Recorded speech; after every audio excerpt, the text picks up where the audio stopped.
राधे राधे, जय श्री कृष्णा मेरी प्यारी सी यूट्यूब फैमिली। और कैसे हो आप सभी? आई होप राधा रानी की कृपा से आप सब स्वस्थ और मस्त होंगे और अपने काम में व्यस्त होंगे। तो फ्रेंड, ये देखो सुबह के बज रहे हैं 6 और ये देखो कितने मौसम को तो देख के आप समझ गए होंगे कि कितना प्यारा मौसम हो रहा है। और रात भी बारिश आई थी।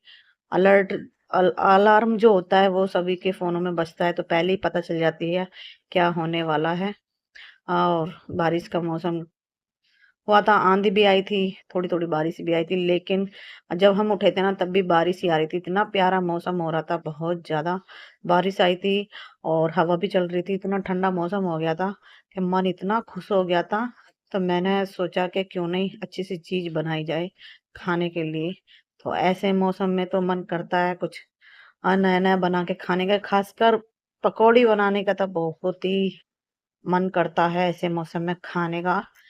तो बच्चों की फरमाइश पर मैंने बनाई थी पकौड़ी, तो वही मैं बैठकर छील रही हूँ आलू। और यहाँ पर जहाँ पर मैं बैठी हूँ ना, इतनी ठंडी ठंडी हवा लग रही थी बहुत ज्यादा। तो मैंने सबसे पहले अपना घर का काम खत्म किया। और बाहर तो बारिश बारिश हो रही थी, सारे में पानी पानी हो रहा था, तो मैंने वाइपर से साफ किया था। और झाड़ू पोछे जो भी थे मैंने करके, और तो मैं रसोई में आ गई थी। और रसोई में आने के बाद चाय रखी और मैं बना रही थी पकौड़ी। पहले तो मैं और तरीके की पकौड़ी बनाती थी, आलू काट कर ऐसे ही ऊपर से बेसन डालकर। लेकिन तुषार ने मेरे को फोन में दिखाया, तो मम्मी अब के इस तरह से बनाओ। तो पहले मैंने घोल बनाया, उसके बाद ही मैंने पकौड़ी बनाई। पर मैं ऐसे बनाती नहीं हूँ, फर्स्ट टाइम बनाया मैंने इस तरह से। तो ये घोल मेरा पतला भी हो गया था, तो मैंने बाद में इसमें गेहूं का आटा डाल दिया था थोड़ा, तो गाढ़ा सा हो गया था इसका जो पेस्ट होता है। फिर मैंने बनाया। तो इस तरह से बनाती हूँ ना, तभी थोड़ा मुझे अजीब सा लग रहा था, क्योंकि मैंने पहली बार बना रही हूँ। और वैसे तो मैं बनाती हूँ तो वो ज्यादा ही क्रिस्पी बनती है, जैसे मैं बनाती हूँ ना, ऊपर से वो बेसन वगैरह बुरक कर, तो वो अच्छी बनती है। तो इधर तुषार मेरी वीडियो बना रहा था, तो मुझे गुस्सा भी दिलवा रहा था बहुत ज्यादा, मजाक के करे जा रहा था, बार बार पकौड़ी उठाकर खा भी रहा था। मैं बोल रही पहले कान्हा जी खाएंगे, उसके बाद ही मैं सबको दूंगी। तो कहने लगा मम्मी एक साथ ही बैठकर खाएंगे, क्योंकि मैं कुछ भी बनाती हूँ ना, खाना बनाती हूँ कुछ भी, हम साथ ही बैठकर खाना खाते हैं। तो इधर मैंने बना ली थी पकौड़ी। तो कुछ पकौड़ी मैंने बनाई थी मिर्च की, साबुत मिर्च की, मुझे बहुत ज्यादा पसंद है। तो हम सारे बैठकर खा रहे हैं। और ये जो चटनी है ना, ये मैंने ऑनलाइन मंगाई थी जब मैंने मोमोज बनाए थे, तो वही बच रही थी, तो आज वो काम आ गई है, थोड़ी सी बची हुई थी। तो खा लीजिए आप भी। तो इधर मेरे बज रहे थे 3।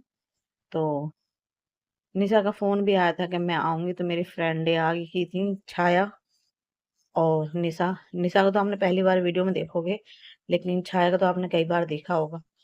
तो इधर ही तुषार बना रहा था पहले चाय, क्योंकि निशा को तुषार के हाथ की चाय बहुत ज्यादा अच्छी लगती है, तो मेरे हाथ की इतना पसंद नहीं आती।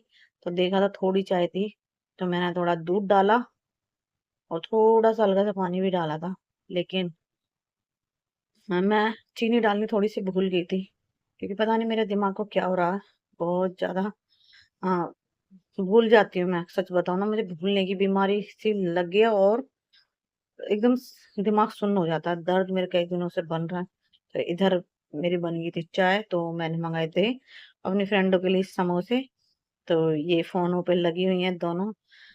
तो जब तक ये फोनों से खत्म हुई थी, तो मैंने समोसे डाल दिए थे थाली में, चाय भी हाँ घाल कर आ गई थी। तो हम नीचे ही बैठकर खा रहे थे, बेड पर नहीं बैठे, क्योंकि मैं नीचे बैठी थी ना, तो इसी वजह से दोनों मेरी फ्रेंड नीचे बैठ गई थी। तो वो भी फोन पे लग रही हैं, ये भी। तो जब तक ये फ्री होते हैं तो मैं कर लेती हूँ एक चटनी, मीठी और जो चटपटी थी वो। तो इधर मैं कह रही थी कि समोसे इतने महंगे हो गए हैं, पहले 12 का आता था, पहले 10 का आता था, फिर 12 का कर दिया, और अब 15 का, सीधा 15 का कर दिया है। कहीं कहीं 20 रुपए का भी हो रहा है। तो मैं वही कह रही थी कि जब इन पर रेट बढ़ा दिए हैं, तो इनके साइज भी बढ़ा देते। साइज वहीं के वहीं है, लेकिन पैसे बढ़ा देते हैं। हर बार के यही हो रहा है। सिलेंडर क्या बढ़ा, हर चीज़ पे पैसे ही बढ़ गए, खाने-पीने की चीज़ों पे। तो इसीलिए तो भैया जो भी हो अपने घर बना के खा लो, जिस चीज़ का भी मन कर रहा। पर मैं सोच तो रही थी कुछ बना दूँ, लेकिन मेरी तबीयत थोड़ी ठीक-सी नहीं थी। तो मैं गोली खाकर लेट गई थी। जब वो ये आई थी ना, तो मैं सो ही गई थी। तो इधर मैं इंतज़ार कर रही थी कब ये कॉल से फ्री हूँ मैं और कब हम स्टार्ट करें चाय। और शाम के 5-4 का टाइम हो रहा था जब ये मैंने मंगाए थे। और ये आप जो पीछे देख रहे हो ना, ये मेरा कैलीपर्स है पैर का, जो कि मैंने बनवाया था उदयपुर में। तो इसे पहनती हूँ, लेकिन ये थोड़ा बड़ा बन गया तो ज़्यादा नहीं पहनती हूँ मैं। तो इधर मैं बैठकर इंतज़ार कर रही हूँ, कब ये फ्री होंगे तब खाएँगे। तो वही है, तुषार होता है तो मैं मँगा लेती हूँ बाहर से कुछ ना कुछ। जब नहीं होता तो वो मेरी मजबूरी हो जाती है, जो मैं नहीं मँगा पाती हूँ, जो मेरी फ्रेंड आती हैं। लेकिन जब होता है तो मँगा देती हूँ, नहीं होता तो नहीं मँगा पाती हूँ। पास हो तो मैं भी ले आऊँ, लेकिन किसी बच्चों को भी भेज दूँ यहाँ से, लेकिन यहाँ से बहुत दूर हैं ये दुकानें, तो इस वज़ह से मैं भी नहीं जा पाती हूँ और मैं किसी के बच्चे को भी नहीं भेज पाती हूँ। तो इधर हमारा हो गया था नाश्ता वग़ैरह, थोड़ी देर हमने बातें की और फिर इनके जाने का हुआ टाइम। तो वही ये जा रहे हैं बाय-बाय करके और बोल रही थी कि अब क्या आपको आना है? मैं कहा ठीक है, अब मैं आऊँगी। तो वही मैं विदा करने जा रही हूँ इन्हें, लेकिन मैं जीने भी नहीं गई, जीने से ही बाय बोल दिया था। क्यों? क्योंकि मुझे दिक्कत होती है चलने-उतरने में, तो इस वज़ह से। उन्होंने मना कर दिया था, "आप रहने दो।" और छाया मैडम कह रही थी कि अब आपको आना है। मैंने बोला ठीक है, मैं आऊँगी। तो वही जाऊँगी, अभी तो ये अपने घर जा रही हैं, गर्मियों की छुट्टी पड़ी है, तो इस वज़ह से ये जा रही हैं। और यहाँ पर पता नहीं क्या बातें हो रही थी, मुझे समझ में नहीं। हाँ, व्लॉग के बारे में बातें हो रही थी कि ये निशा हमारी अच्छी बोलती है और लेकिन व्लॉग बनाए तो काफ़ी